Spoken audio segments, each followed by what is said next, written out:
Hello, my name is Jodi Low, and this is the Leadership Lowdown, powered by the BBB and U Improved. The Leadership Lowdown cuts through the clutter and gets to the heart of what makes businesses tick. We want to share the stories that matter to you, all of the successes and triumphs and all of the pitfalls, and everything that happens in between. So with that, let's get on to today's show.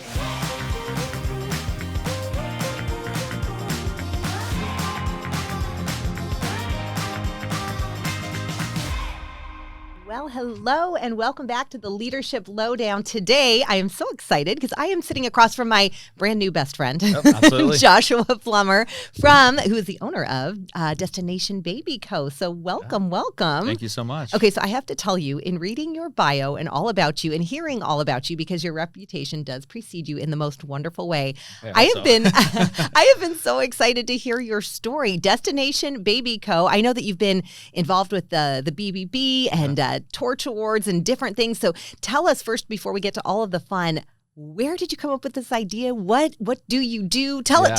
Yeah, okay. It's a good question. It actually started out of our love for travel. Okay. My wife and I love to travel, and pre-kids, we traveled all over the world. Yeah. And once we had kids, we said, we don't want to have that hinder us. Yeah. And so we decided to just continue traveling. Yeah. And after the first few trips, it was a hassle, Mm-hmm. lugging all the baby gear around. And at the time, my daughter was just a few months, so she didn't have that much. And then one trip, we decided to rent baby gear at a local destination. We're like, oh my gosh, this is so easy. Yep. It was hassle-free. And then I'll never forget, we're eating off a paper plate because it's Thanksgiving. And my wife, I was like, babe, we should do this. I'm like, I want to help other families because it was so easy for us to travel and made it so easy. Like, we live in San Diego, a great destination spot. So many families, like, we should do this. Right. The goal was to be honest, to make a few extra bucks and I'll pay for daycare. If we got lucky and it was successful, it would help travel or fund our travels. Right. This would be our fun little travel budget. Exactly. Yeah. It was great. And as we continued to grow and see success, we realized like the families that we were impacting, and we were able to help them see friends and family that they wouldn't otherwise be able to. Yeah. And see the traction we were getting. I decided to just go all in and just do it off my corporate job and do this full time. I love it. So tell us all that you do, because obviously the baby gear that you need when you're on vacation, transportation, like what are all the components that you help with? So the three main services that we offer today are baby gear rentals. Okay. So we rent everything from cribs, car seats, strollers, high chairs, beach gear, wagons, toy packages, you name it. Awesome. Everything. We also offer for local families to help save them time. We offer baby gear cleaning. Oh, okay. So we clean their dirty car seats and their strollers, bassinets, high chairs, etc. They bring them to us. We get them brand new and then deliver them back to them. Oh, wow. So that's just for folks in San Diego area. Correct. They can just do that as a cleaning kind of a service. Yep. Love that. Yeah. Huh. And we work with a lot of local community partners, and we'll do pop-ups around San Diego to help spread the word, but then also add value to their organization, and it's really cool. Well, yeah, I mean, those things get kind of gross and sticky and germy. So don't awesome. Look at mine, but just you're like, I am the poster child of what not to do, right? Exactly. It's always that way. The cobbler's shoes, right? Yeah, That's what they always say. Exactly. Yes. And then finally, we do offer a sitter service for traveling families. Okay. We used to do it, to be honest, internally, but now we've partnered with outside organizations. When families come to travel, if they need an extra hand at the zoo, at the beach, if they want a night out because their kids are sleeping at 6 o'clock and they want to go out for dinner at 7 with no kids, we can offer that to them. I love this. I only wish I would have met you. Well, first of all, I only wish that I would be living in San Diego. Yes. Second of all, I wish it was 20 years ago when my kids were babies. But what a fabulous thing. And I would have gone crazy for this because, as you mentioned, you want to travel. For those of us that do have that huge, adventure passion, travel bug, that's the biggest thing. It's like, the gear. And it becomes like, that doesn't sound like so much fun anymore. Yeah. But if that was all taken care of and you just show up and all of the things are there. So you started this on your love of travel, having your own child. You said you were in the corporate world. So was your background anything related to entrepreneurship or anything of the sort? Mainly in sales. Okay. I've held numerous positions in many industries, but I've always kind of had a passion for helping others first and foremost, but that entrepreneurship, I've always kind of had that. I've tried my hand at other businesses, to be honest, and they weren't as successful. Yeah. And I cut my ties, and I knew that wasn't what I wanted to do long term. Yeah. Went back into the corporate world, and then I found something that I'm super passionate about, and I love helping families, and so and being a father, it's awesome. Yes. How many kids do you have now? I have two. Two. Okay. Yeah. And are they still itty bitty, or are they pretty big now? They're growing. They grow so fast. Right. Well, there's that. As you know, my daughter's 4 years old, Okay. and then my son will be 2 next week. Wow. Okay. Yeah. So growing up, but Yeah. you still, you probably still travel and go, man, if there was a destination baby co here, that would be great. Absolutely. Yeah. We're looking to grow, and that's one path that we can take as far as growth is, opening different locations, franchising, stuff like that. That's so exciting. I Yeah. love it. So that's kind of one of the options and kind of seeing. Correct. Yeah. Other markets that you have like in your immediate future, or? The easiest logistically would probably be LA. Okay. That's a whole beast in itself. Yeah. Miami is another one. Mm-hmm. New York is obviously another popular destination. So Yeah. there's a few that work. Vegas is another good market. So. Yeah. That's so exciting. How about Scottsdale, Arizona? Well, we can. We have a lot of golf and a lot of families. Yeah. We'll look into it. Yeah. I'll help. I love it. I just think this is the most brilliant idea. And it's, in theory, really basic and such a huge need. Yeah. So I love that you're filling this niche for families that want to be able to travel and have those things taken care of. So it's fabulous. Yeah. We try to make it as easy as possible for them. Because we'll deliver to their hotel, their Airbnb, VRBO. We'll set everything up. We'll meet them at the airport. I get calls all the time, like emergency calls, like from the car rental center. They ran out of car seats, or they don't have the right one, or from hotels who they said they have a crib, but it's just like a small little pack and play for like a 3-year-old. Right. It's like, hey, we have a full size crib that we can deliver to you, and so we'll get those like same day, calls, and we'll deliver right to them. That's great. So you partner with a lot of the hotels and Yep. probably those types of organizations and companies that Yep. help with all booking the events. Fantastic. Yeah. So when you look at where you started, and was it just you and your wife that started the company originally? Yeah. And where are you today in terms of like a team? Is it expanded? Yeah, great question. So it started in our garage, and Love then it. grew into the office, and then a small storage unit, and then multiple, and then we had a small warehouse that unfortunately flooded Oh no. a year and a half ago. So that was You've got to be kidding. that was the whole thing. Oh. But we regrouped from that, and then we found a much bigger space because we grew out of that. Yeah. And so now we're into a much larger facility. Good for you. yeah. Good for you. Do you have a big internal team to manage things now, or is it still pretty small? Or? Depends on your definition of it. Yeah. We're a small but mighty team. Yeah. I have a handful of drivers that help us, logistically. Yep. Get everything where it needs to go. Deliver all the gear. Yeah. I got a great admin staff and a great marketing team. That's Help fantastic. spread the word. Good for you. Yeah. Good for you. This is so exciting. I know. love this. I Yeah. love everything about it. And so when you think about where you started, and remind us what year did you start? The end of 2021. End of 21. So here we are in 2025. When you look at your growth trajectory and what's happened, what are some of the keys that have helped you grow and scale and become so much bigger and better than you were in the early days? Great question. I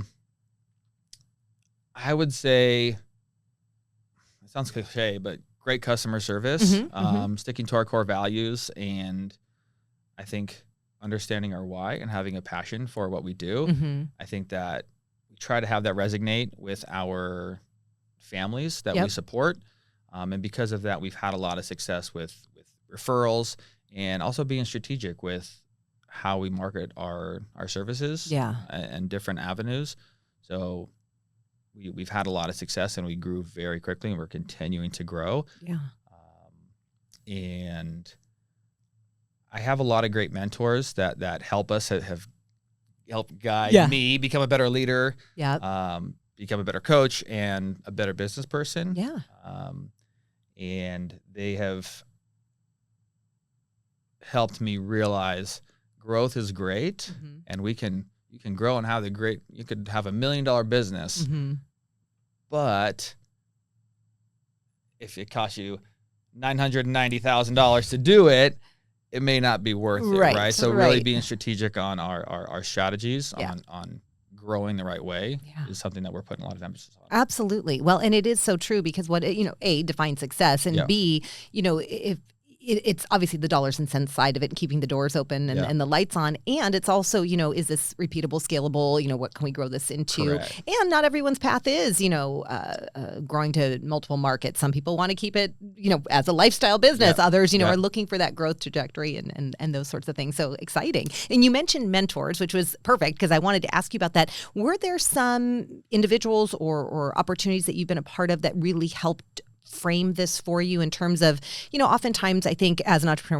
entrepreneur myself and for a lot of our viewers and listeners, oftentimes there is that, I'm just starting out. I don't know what I don't know. So where did you go or what did you find or who did you meet along the way that helped shape and guide you? That's a great question. One of the early opportunities that I think we were able to take part of was actually with the Better Business Bureau and the Ignite. Okay, that was not planned. I promise you guys. I promise you. The Ignite program, we were able to meet Sam and her team, and they were able to help bring amazing professionals in to help, from marketing to logistics to leadership to planning, like to everything with the business to website. So there was so much value there that really kind of like help us be strategic. Yes. And then we still stay in contact with a lot of local businesses, and we've created partnerships from there, and that has also opened up opportunities for other organizations that we're a part of. SCORE is one of them. Yeah. They've helped us, and the SBA, SBDC here in San Diego. We have some coaches from there. So I think in personal life, professional life, you need coaches. Yeah, 100%. I don't know. I don't know what I'm doing, and there's so many unknowns. Absolutely. If you've done it and you can save me time, energy, effort, and money, please, I want to learn. 100%. And I love that you say that, Josh, because I always laugh because, we look at life and it's like, I got this thing, I've got this figured out. And it's almost like this kind of machismo or this ego that takes over. And it's like, Tiger Woods in the height of his career had 7 coaches. Yeah. 7 simultaneous. Yep. And then we think we can just do this whole life and business thing by ourselves. And Literally. It's like, oh my gosh, get the support. So I love that because it's true. And you just never know who you're going to meet. And I love that, through the cohort here at the BBB, just all the different programming that you've been able to connect with those individuals that have been able to guide and mentor you. And who knows who you're going to meet today and tomorrow and the next day that, give you that one little nugget of information and you can apply. So that's fantastic. So we talked a little bit about where the business is heading, but do you have a big vision of what you see and in your mind's eye of what you'd love the company to be? Not necessarily just, business planning, but just do you have a grand vision? I do. And being an entrepreneur, I have lots of visions. Right, of course. And that's actually one. Squirrel. Yeah, right. Literally. And they tell me that. Another organization that is awesome that's helped us out is I was a part of a Chase business coaching through Impact. Okay. And their mentorships have been great.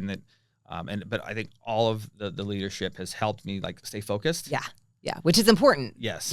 Because I do have so many opportunities that we're working on, but again, it's about being strategic and then also understanding your why. And this may be a great business and it may be a great opportunity, but is it a great opportunity for you? Right. Does it align with your why? Correct. Does it align with your mission? Because much like you, and it's so funny for those listening and watching, we met and we're both huggers. So we're like, hi, how are you? And I so get that because there's an energy and a passion and excitement that comes when you have that sort of entrepreneurial spirit, just that's your wiring. Yeah. And you're like, oh, we could do this and we could do that. And this is amazing. And then you're like, okay, wait. Rein it in, so I get that energy from you too, where it's there's so many ideas and you get so emblazoned and impassioned about what you do that it becomes hard to rein it in sometimes. So I agree on that. Right now I'm trying to again, with help of my team, to be strategic and focus. Yeah. And obviously focus on the current business and growing where we want that to go. But something that a project that I'm getting more and more excited about each day. Yeah. I'm in the ideation stage, so don't don't quote me on everything. But, okay. I have a vision. Oh, you're hearing it here first, folks. You actually are. So forgive me for this pitch, but I love this. I want to create a one-stop destination, a family-focused destination here in San Diego. I'm calling it the Pacific Play District, where I have everything from, families can learn, relax, play.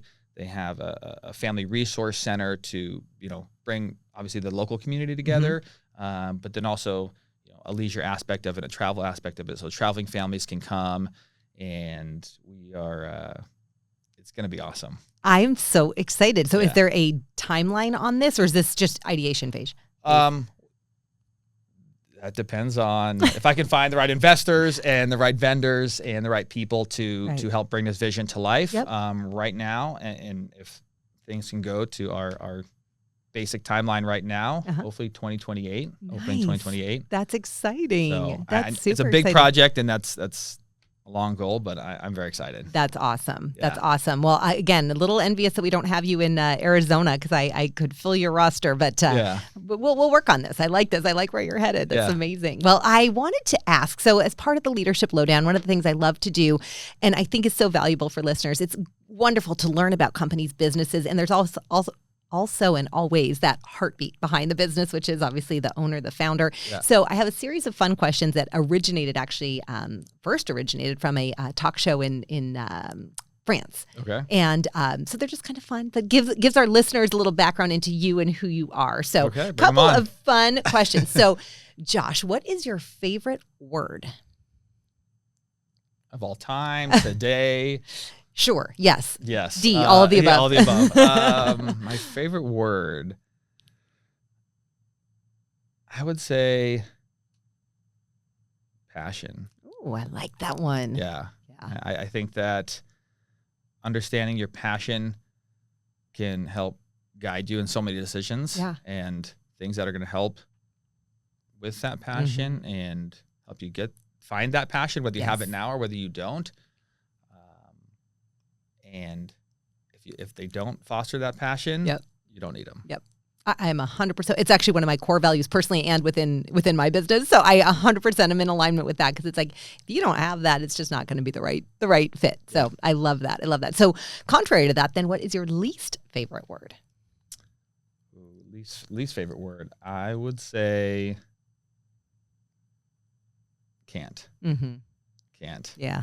There's you always can't. All my dreams don't always come true. Yeah. But I try. Yeah. I go for it, and I never say I can't. I may not be the perfect way of getting there, or I might not achieve that goal. Yeah. But I want to try. Well, and oftentimes entrepreneurship specifically, it can be messy. Yeah. And it can be hard, and it can be grueling. Yeah. And in the same respect, I don't know if you're the same way, but for me, I was like, I can't imagine doing anything but, and I've learned so much from the failures, and I'm not sure if you've had any failed attempts prior to the success of Destination Baby Co. But, so many of those failures, well, that's one way not to do it. That's one thing not to do again. Yeah. So, yeah. Well, and I think about that all the time, about like through failures or mishaps or bad times. I think understanding your why will help you get past those. And to be honest, like, I have such ambitious goals personally for my family and professionally that I try to keep in mind, like, every day when something's big happens or small, just keep going, like, understand your why. And if these are going to be small problems, you'll get through this. Just keep going. So along that line, you mentioned a flood. Yep. That's a pretty major thing when your warehouse, your product, your business is underwater. Yep. So how do you apply that there? How did you get through that? Because that's a real life challenge that you had to navigate. Building a good team, support system. Both personally and professionally, because it was such a stressful time, and you just got to go. You just have to do it, right? And we had an amazing community to rally behind us, and volunteers to come help clean and organize and get rid of all this stuff. And our local community, both local and afar, just as the support and encouragement to get through it. That's great. I think it's paramount. And then obviously like at home, I just have to give a shout out to my wife. Like she's amazing. That's like awesome. I wouldn't be able to do this without her. Right. Like, and my family and everyone that is there encouraging me, just like supporting me and supporting us and supporting the vision. Yep. I couldn't do without it. Yeah. Well, and you know what? There's people, that are in the background just cheering you on from the stands. And then there's those others that are like rolling up their sleeves in there with you. And whatever that looks like, maybe it's day to day in the trenches or holding down the fort at home. But when you have both like you do, what a gift. And it does make those hard times so much easier. And you also learn when you have those hard times, who's rolling up their sleeves. Yep. And who's like, I'm busy. I can't. I'm sorry. Really good luck. do that. Or whatnot. So. Yeah. No, I love that. Well, I love that you have that. That's huge. So, what would you say turns you on creatively, emotionally, spiritually? What just lights you up? My family. Yeah. My family. Yeah. It's the kids and it's just like awesome because, I'm a little less today, but I've been so involved in the day to day and something that again was. I don't even want to call it selfishly because like I'm in it for the financial returns to support my family. Yeah. But as I continue to grow, especially when you're first starting, like the joy and the thankfulness from the families, like, thank you so much for being here. Like this means so much. Cause like we wouldn't be able to see our family if it wasn't for you. Like it could be a single mom or it could be a family with 4 kids. Like they just like logistically couldn't, carry this stuff or afford to check in all this, extra baggage. And so like we wouldn't be able to see grandma and grandpa, or we wouldn't be able to go to this event. And they were just like so thankful. Yeah. It's just like, it's awesome. And that's why I do what I do. That's got to be a magical feeling. I mean, it really is exciting. And you think about that too, even just the cost savings of lugging all that stuff. I mean, each bag, each thing costs a lot when you're traveling. So it's probably they're saving money by working with you, I mean, it's amazing. So I love that. So obviously your family, what would you say turns you off? Like what just gets under your skin? Lack of communication. That's one of our core values. We have 6 core values. I don't rank them except the first one. I tell this to my employees. I'll tell this to anybody that family is number 1. Yep. Like your family is more important than my family is more important than their family. If you can take care of your family, and then we'll take care of you, and vice versa. Yep. The other core values is one of them is important, or just as important, but communication, internally and externally. And if customers don't communicate, it makes our job so much easier. Like, help us help you. Just tell us, talk to us, communicate. Right. And with the lack of communication, then that's when errors can increase and experiences can't go great. And if we don't deliver a great experience, then what's worth it? Right. No, I'm with you on that. Absolutely. That's the key to everything, right? Yeah. Yep. What would you say, what sound or noise do you love? My kid's laughing. Yeah. I'm sorry to keep talking about that, but no, you know what? It's the core to who you are, and I love it. It's a consistent theme because it's truly who you are. So that's awesome, and that is the best. That is the best. Is there a sound or noise that you just cannot stand? A lot, yeah. You're like, there's a ton. Don't ask my wife, but I would say it sounds super weird, but like chewing cereal.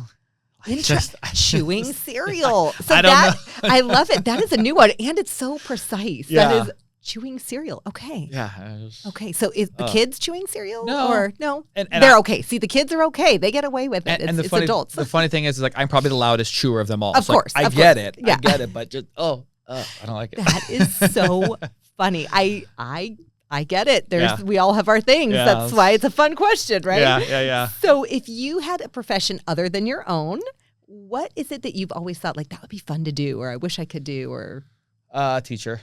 Nice. Okay. Yeah. Both my parents are teachers, and I think that's 100% shaped who I am. Especially I think the caring and nurturing side of things. For sure. They're both still teaching to this day, and they just like love what they do, and they could retire if they wanted to, but they love it. Yeah. Talk about a passion. Yeah. Yeah. That's one of those things where it's like so underpaid for the amazing, incredible work that they do, and have to do and get to do each day, and what amazing human beings that dedicate their life to teaching our young people. So I love it. It really, what you do is so in alignment with that. How funny. I didn't realize that connection, that they're both teachers. It's all coming full circle, Josh. I'm seeing the whole picture. I love it. So is there a profession that you've thought like that would be the worst? I could never ever do that. I would never want to. I've done a lot of things. Yeah. I've done a lot of like hands-on, dirty, gross. I've worked on a fishing boat in Alaska. Oh my I've goodness! Worked in construction. I've worked pizza delivery. I've done a myriad of things. Maybe something in the, I don't know, like trash industry. I don't even know what to call it, but waste management. Waste management. There you go. I know that there's a lot of successful people, and you're like, not something I would be passionate about. Not on your bucket list of things that you want to do. I'll try it out. I'll try anything out, but probably look at that. He's going to pick up and collect your trash too. You heard it here first. Come on. Okay. We'll add it to the services. Yeah, exactly. You just never know where this business could expand into. Yeah. I love it. So to wrap us up on this train, when you arrive, or if you believe God exists, should you arrive at the pearly gates on that day, many, many, many moons from now, what would you love to hear he or she say when you arrive there? You're worth it. Oh, that's amazing. Yeah. What a wonderful answer. Yeah.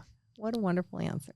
Yeah. Well, and you are, and the work that you're doing, for me and in my world, I get the gift of working with amazing leaders and companies, and you talked about communication, teaching them leadership and communication, and stepping into building a magnificent team, which starts with you, right? Yeah.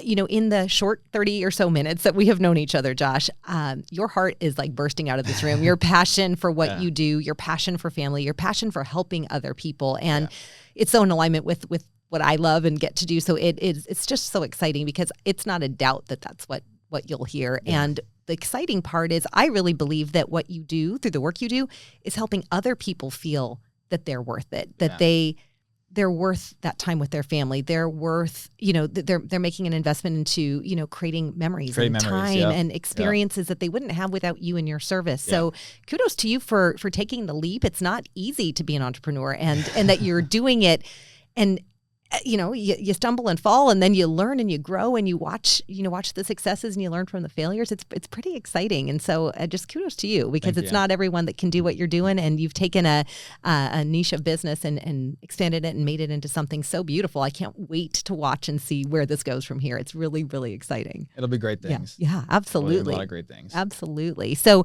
this being the Leadership Lowdown, I want to wrap up with a tip, a word of wisdom, advice, whether it's something that you heard from someone or something that you've learned along the way. What could you share with our listeners and viewers today that would be just that great little tip, that little wisdom? I would say, whether it's a tip or not, something that was told to me recently and it's really stuck with me.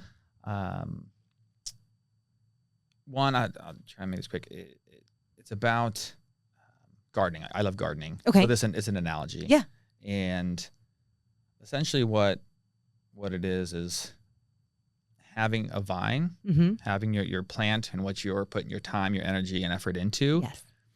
And having vines or weeds come and like suffocate mm-hmm. that. Mm-hmm. And these vines that are trying to take the air, the nutrients, the mm-hmm. things to help you and your business and your life grow, they're sucking that from you. Mm. And if you can cut the vines, then you can bloom and you can grow. I love that. I love that. So any particular things that you've had to trim away or cut back, or? I would say on the professional side, it after that, it was, I don't know, it connected with me. It resonated with me a lot. Again, because I love gardening. So I was like, that's a great analogy. And it was awesome.